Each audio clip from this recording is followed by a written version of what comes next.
سلامونه خوږو ملګرو، هر چېرته چې یاستئ خدای دې وکړي چې روغ او جوړ به وئ. یو ځل بیا مو په نوي درس کې هرکلی وایمه او په دې هیله امید چې تېر شوي جملې به درته مفیدې تمامې شوي وي. او د نن ورځې ویډیو مې یو ځل بیا ستاسو لپاره د نویو مهمو او ورځنیو جملو په اړه تیاره کړې ده. نو تاسو خوږو دوستانو د ویډیو تر پایه راسره اوسئ او که مو یوټیوب چینل نه وي سبسکرایب کړی نو په ډېرې مهربانۍ سره د ULD ټیچر یوټیوب چینل ته سبسکرایب کړئ. نو راځو په درس باندې پیل کوو. لومړی ښایسته او مهمه جمله I try to come. I try to come. I try to come معنی زه کوشش کوم چې راشم. I try to come. زه کوشش کوم چې راشم. او ګرانو دوستانو تاسو د دې جملې په مرسته کولی شئ چې نوره جملې جوړې کړئ لکه I try to come ما درته لیکلی، تاسو به دلته مثال ولیکئ چې I try to do it. زه کوشش کوم چې هغه کار اجرا کړم. I try to do it. زه کوشش کوم چې هغه کار اجرا کړم. I try to study for my exam. زه کوشش کوم چې زما د امتحان لپاره مطالعه وکړم. I try to find it. زه کوشش کوم چې هغه پیدا کړم. او داسې نوره مهمه جملې تاسو ورباندې جوړولی شئ. خواري ورباندې وکړئ او نوره جملې تاسو په خپله ورباندې جوړې کړئ. راځو دوهمې جملې ته. It's your big mistake. It is your big mistake. It is your big mistake معنی دا ستا لویه غلطي ده. دا ستا لویه اشتباه ده یا ستا لویه غلطي ده. It is your big mistake. big معنی لوی او mistake معنی غلطي یا اشتباه. It is your big mistake.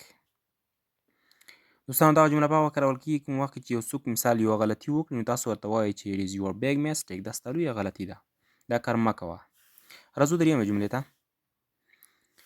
You are very brave. You are very brave. You are very brave معنی ته ډېر زړور یې، زړور. You are very brave ته ډېر زړور یې او یا ته ډېر دلور یې. راځو بلې مهمې جملې ته. Can you tell him? Can you tell him? Can you tell him معنی آیا کولی شي چې هغې ته ووایې؟ Can you tell him؟ کولی شي چې هغې ته ووایې؟ او تاسو دلته کولی شئ چې په دې باندې نوره جملې جوړې کړئ لکه فقط تاسو د وروستی ضمیر د مفعولي ضمیر چې دی د مفعولي ضمیر دا تاسو ورته بدل کړئ لکه Can you tell me؟ کولی شئ چې ما ته ووایې. Can you tell them؟ کولی شئ چې دوی ته ووایې.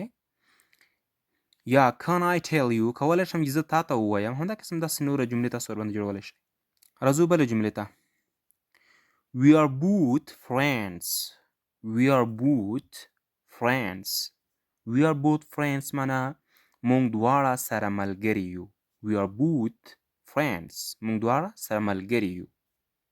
او که دلته خوږو دوستانو د بوت په ځای آل ور واچول شي نو بیا به یې معنی لا هم ښایسته شي لکه We are all friends.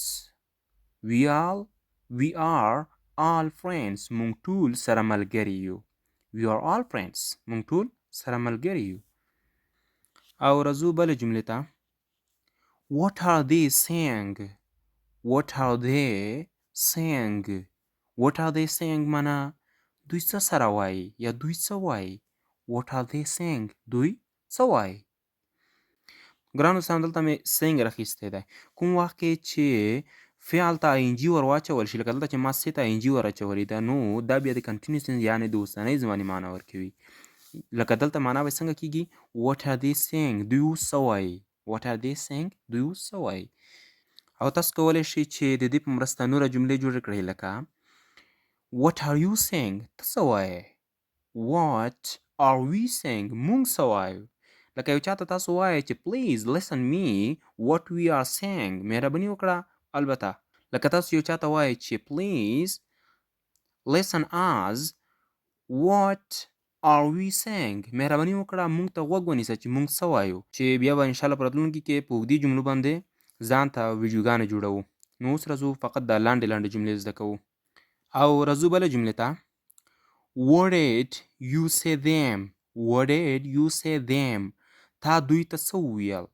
What did you say them؟ تا دوی ته څه وویل. دوستانو دلته مو فکر وي چې د did auxiliary verb راغلی دی کوم چې د تېرې زمانې معنا ورکوي. یعنې په تېره زمانه کې تا دوی ته څه وویل. What did you say then? او یا داسې هم ویلی شئ What did you say me? په تېره زمانه کې یعنې په تېر وخت کې تا ماته څه وویل What did you say me? تا ماته څه وویل او داسې نوره مهمه جملې تاسې ورباندې جوړولی شئ راځو بلې مهمې جملې ته We must win the play. We must win the play. We must win the play.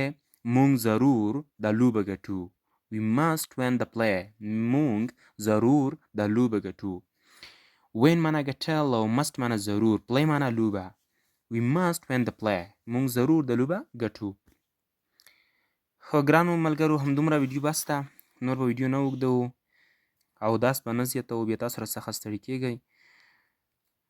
خو ګرانو دوستانو که چېرته مو ویډیو خوښه شوې وي نو ویډیو د نورو دوستانو سره هم شیر کړئ تر څو هغه هم ورڅخه ګټه واخلي او دغه د بې تعلیمۍ کچه کومه چې په پښتنو روانه ده دا یو څه نه څه ورسره راټیټه شي او ستاسو څخه هم ډېره مننه چې تر اوسه راسره پاتې وئ تر بیا د الله په امان او الله مو مل شه.